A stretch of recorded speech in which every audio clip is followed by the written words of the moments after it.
in Tel Aviv, for example, and you can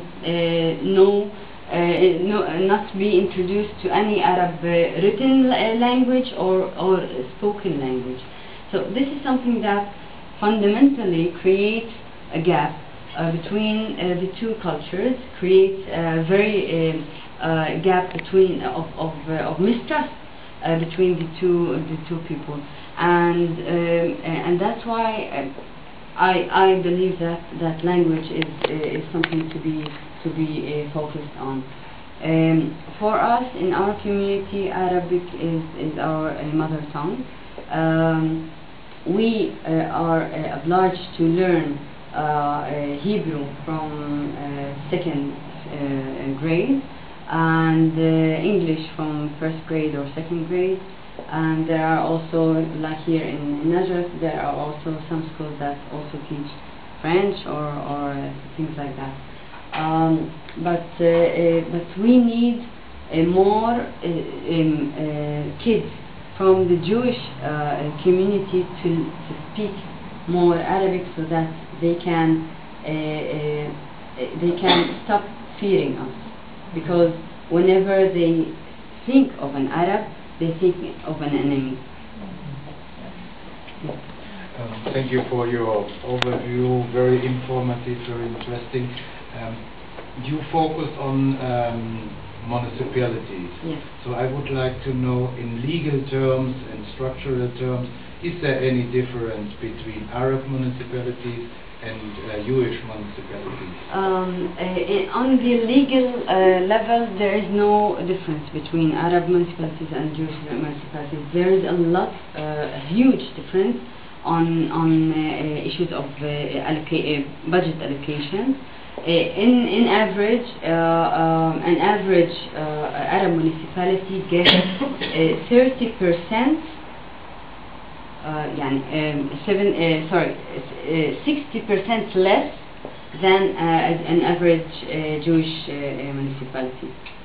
So there is a huge gap of budget allocation. But what's the background of well, there's a lot of legal issues. For example, the government during the 90s decided that issued a law that there should be specific regions within Israel that are regions that are promoted nationally. Promoted nationally, it means more money, and they drew in the map. Most of the Jewish regions are within this plan, and most of the Arab regions are out of this plan. So it happens institutionalized, but it's not spoken. Yeah. What you wanted to ask? Yes. In your organization, do you work with Muslim as well as with Christian Arabs? Yes.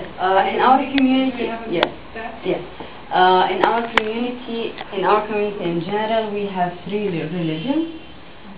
We have Muslim community, we have a Christian community, and we have Druze. I'm not sure if you are familiar with the Druze. Injaz works with every Arab municipalities.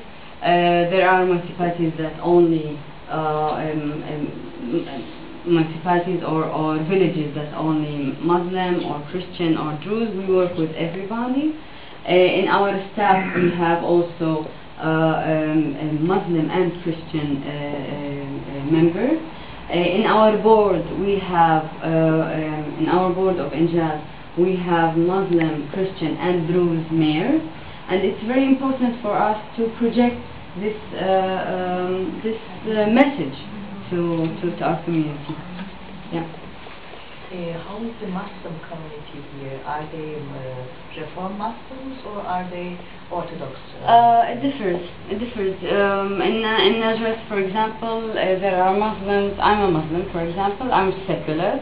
Noura is a Muslim, but she's more of an Orthodox, apparently, obviously. But there are also Muslims that are more Orthodox. I guess that it's like everywhere. Maybe in Germany also you have also Christians that are more Orthodox and more and or less. Also in Israel we have Jews that are secular and Orthodox. People different. Yes.